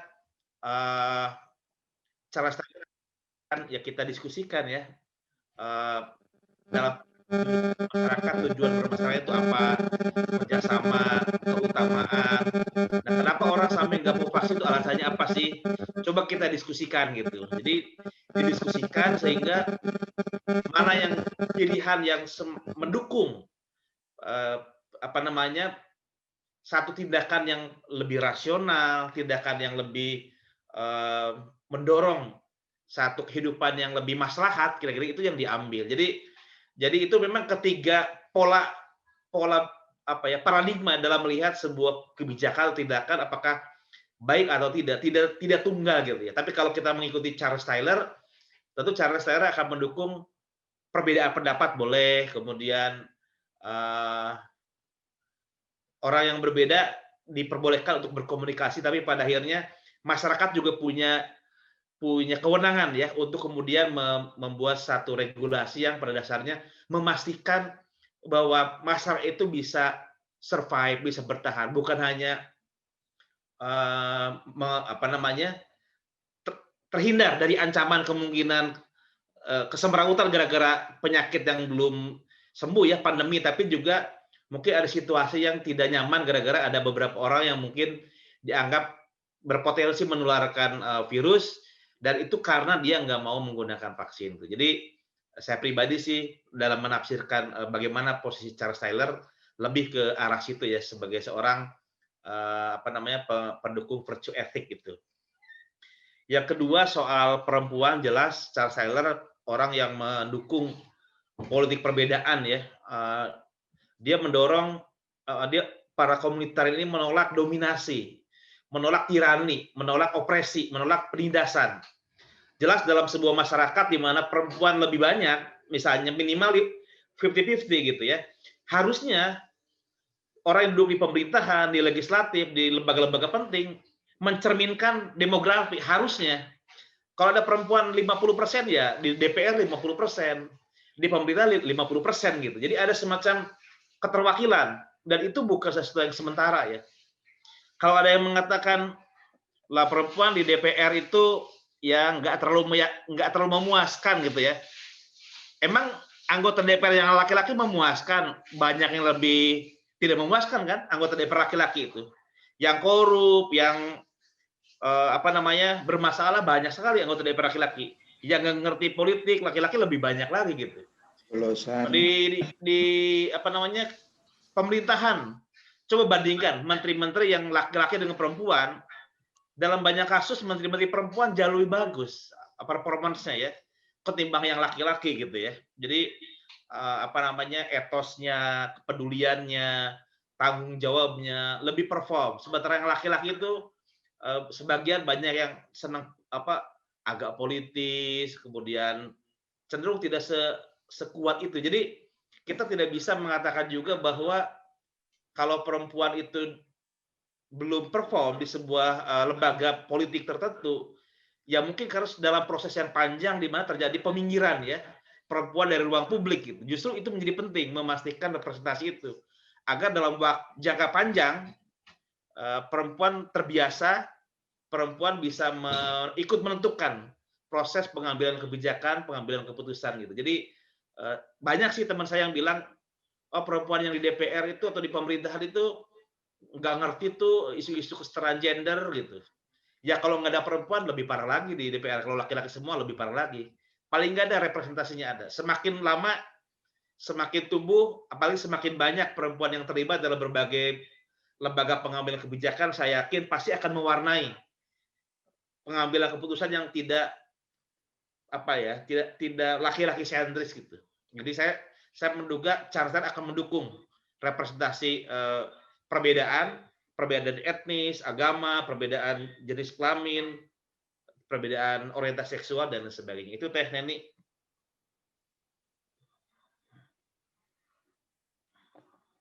Oke. Makasih Kang Iqbal.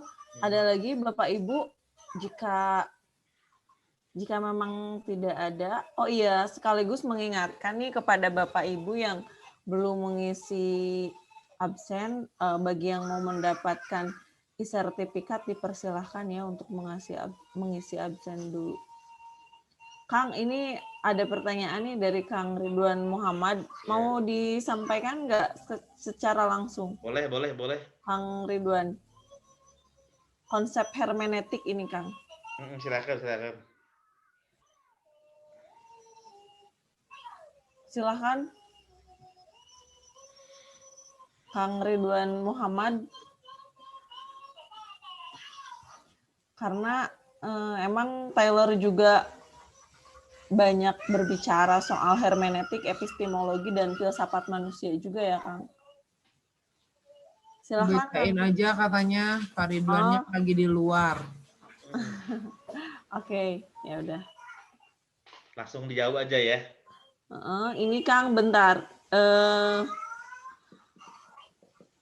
Dari Taylor yang berpendapat bahwa naturalisme memandang manusia di dalam perspektif atomisme, sementara varian pendekatan hermeneutik Taylor maupun yang lain melihat manusia itu dalam organisme. Taylor terkesan telah jatuh dalam partikularisme dan kontekstualisme yang didasarkan pada konsep umum, mengundang berbagai kritik dari ahli yang lain bahwa pemikiran Taylor ini mengandung relativisme atau setidaknya partikularisme. Di antaranya Habermas yang mengkritik, kemudian konsep Taylor ternyata tidak mampu menjelaskan realitas di luar hubungan internal, sehingga dengan begitu klaim universal dari hermeneutik membingungkan. Tapi silakan, ini Kang. Sudah di luar pembahasan tentang tentang filsafat politik ya tadi ya. Udah masuk ke Habermas nanti ya minggu depan. Itu soal epistemologi kayaknya. Iya ya.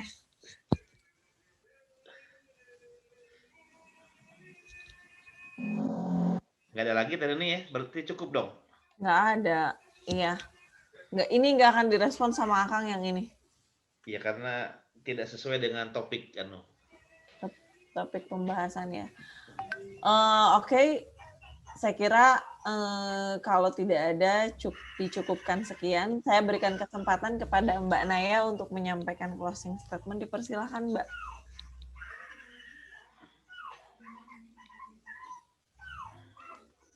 Mbak Naya? Iya, ya terima kasih Dan Heni. Buat saya kalau dari bergema lagi nggak apa-apa ya, saya lanjut aja ya. Iya ya. Iya, yang jelas sih kalau menurut saya Charles Taylor itu yang memberikan alternatif gitu terhadap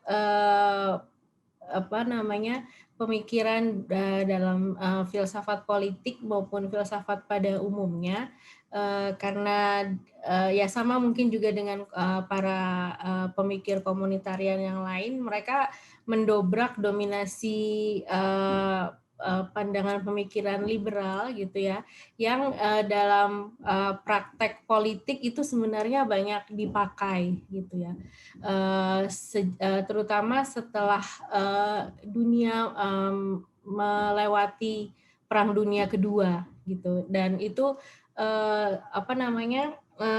memang ada hal-hal yang baik ya, seperti misalnya bagaimana negara harus mengusahakan kesejahteraan dan sebagainya, itu memang satu hal yang baik gitu, yang bisa tapi lagi-lagi manusia itu memang unik gitu ya. Setiap orang pada dasarnya unik gitu. Jadi pemikiran komunitarian seperti Taylor dan mungkin juga yang lain yang sudah Bapak Ibu teman-teman pelajari gitu ya, Walser, McIntyre, Sandel, itu menyenggol sedikit tadi ya pertanyaan yang hermeneutik itu ya, memang terlihat kok terlalu detail gitu ya, sampai yang masuk jadinya kayak tenggelam ke dalam partikularisme misalnya, dan hanya bisa di dalam praktek politik maupun filsafat politik kan pada dasarnya adalah manusia, dan manusia itu ya memang punya hubungan internal, dan juga dia adalah bagian dari masyarakat, dia juga bagian dari umat manusia secara keseluruhan gitu. Jadi memang individu-individu itu memang tetap harus diperhatikan, namanya kesejahteraan, kedamaian, kenyamanan hidupnya itu tidak tidak dihargai, tapi justru diignore, dianggap sebagai atom-atom saja gitu, orang yang dianggap sama gitu. Jadi memang selalu ada, kalau dulu Kang Iqbal, bagaimana melihat manusia secara umum dan bagaimana melihat manusia secara khusus. Komunitarian, pandangan komunitarian seperti Taylor, Sandel, dan sebagainya adalah orang-orang yang berusaha menjaga supaya tegangan itu tetap ada di tengah gitu, sehingga semua manusia diperhatikan, tapi tidak ada juga satupun manusia.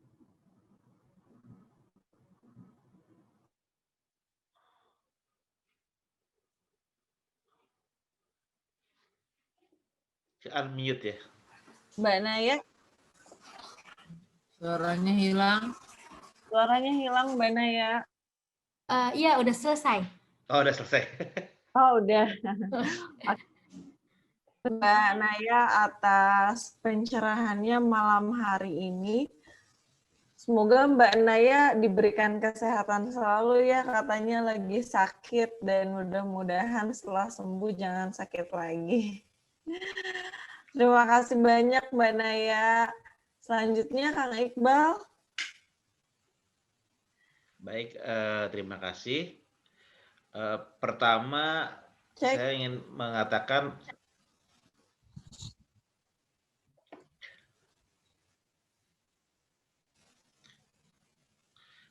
perbedaan antara liberalisme dan komunitarisme itu bukan sesuatu yang kontras gitu ya.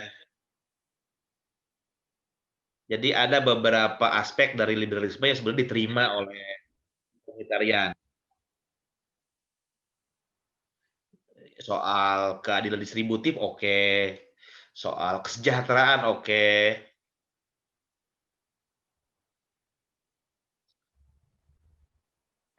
Yang ditolak adalah kecenderungan orang liberal untuk menganggap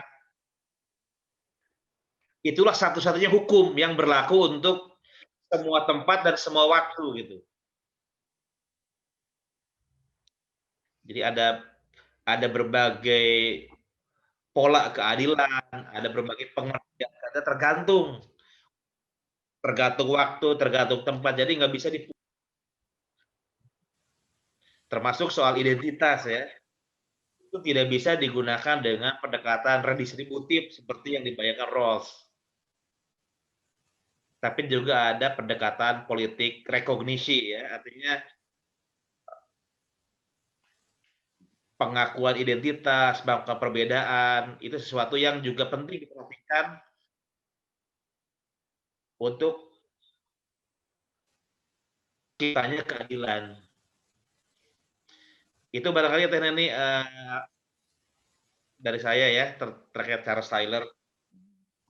Oke.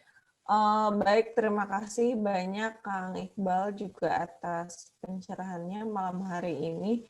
Meskipun memang gagasan Charles Taylor ini tentu saja memiliki banyak kelemahan, tapi tentu ada keadilan distributif itu digunakan gitu ya, dan untuk menjaga tujuan bagi seluruh anggota masyarakat, bagaimana Taylor ini memperlakukan orang itu dengan setara tanpa memandang identitasnya.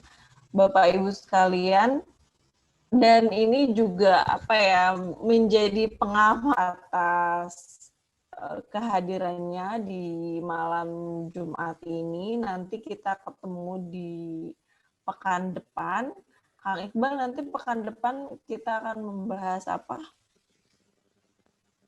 Kita akan mengundang narasumber juga seperti Mbak Naya ini yang akan datang.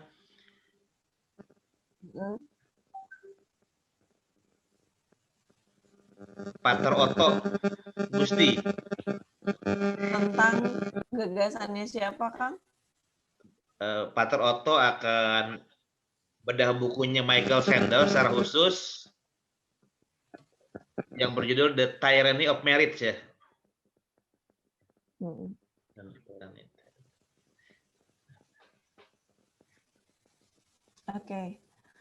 Oke, Bapak Ibu sekalian, terima kasih sekali lagi atas Iqbal yang senantiasa memberikan pencerahan juga kepada kita semua.